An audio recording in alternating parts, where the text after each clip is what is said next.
Hello, good day. My name is Rina de la Cruz, your student nurse for today. The procedure we're going to do is taking blood pressure. So, the purpose of taking blood pressure is to obtain the baseline measure of arterial blood pressure for subsequent evaluation and to determine the client's hemodynamic status. So, the first step is introduce yourself and confirm the client's identity. So hi, I'm Rina de la Cruz, your student nurse for today. So you're Marge de la Cruz, right? Okay.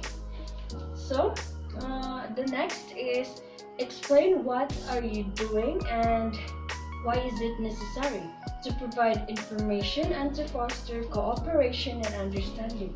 So hi, I'm Rina de la Cruz. We're going to take your blood pressure para mahigit ko ideally. So, next is perform hand hygiene to prevent the spread of infection.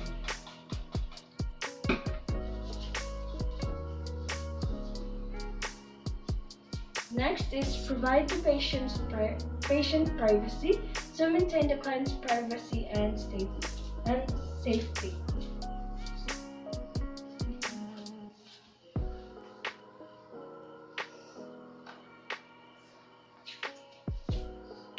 Position the client appropriately. Place the client in a sitting position unless otherwise specified. Both feet should be flat on the floor. Then slightly flex the elbow with the palm of the hand facing up in the forearm, supported heart level. Expose the upper arm. The rationale for this is legs crossed at knee results in elevated systolic and diastolic blood pressure. The blood pressure increases when the arm is above the heart level. Next is make sure the bladder cuff is fully deflated.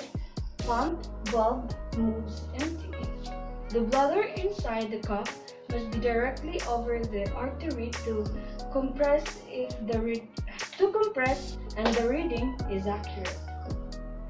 Next, then locate the brachial artery in the antecubital space with the fingerprints. To locate the pulse and know where to apply the center of the bladder. Next is place the lower border of the cup approximately 2.5 or 1 inches above the antecubital space. Apply the catheter of the bladder directly over the artery to give an estimate of systolic pressure. Next, cleanse the earpiece with antiseptic wipe and insert the ear attachment to the stethoscope.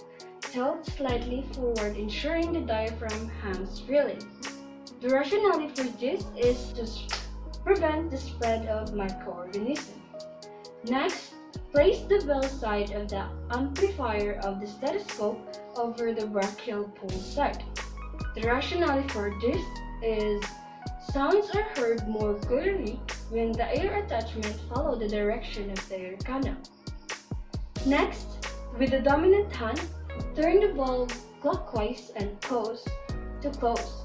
Compress pump to inflate cuff until manometer. The rationale for this is if the stethoscope tubing rubs against an object, the noise can block the sounds of the blood within the artery. Because the blood pressure is in low frequency sound, it is best heard with the bell-shaped diaphragm. Is release the valve on the cuff so that the pressure decreases at the rate of 2 to 3 millimeters on mercury per second. The rationale for this is to begin to trap the blood in order to get the systolic reading.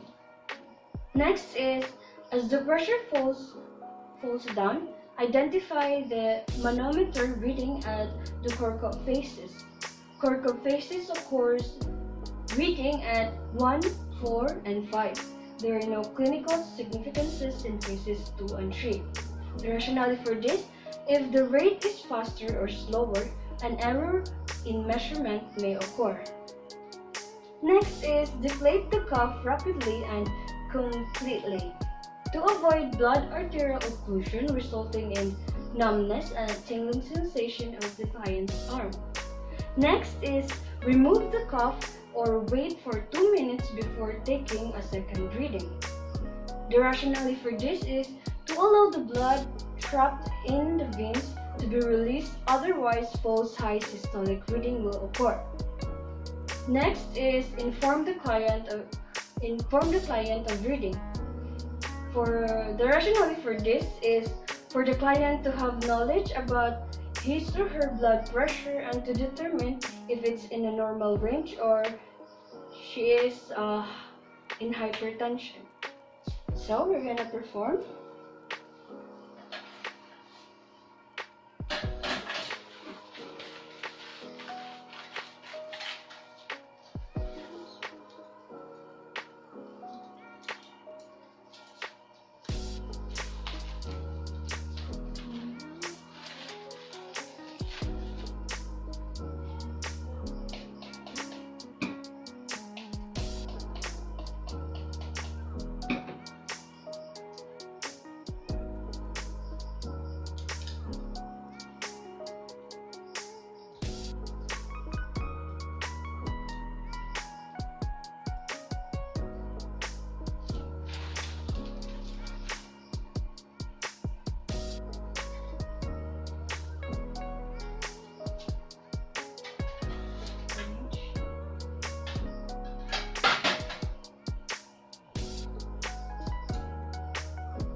So the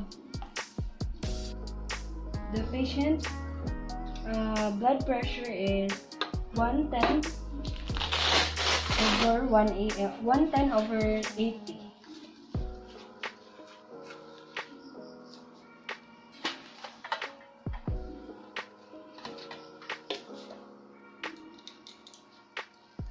One ten over 80 is in a normal range, so there's nothing to worry about.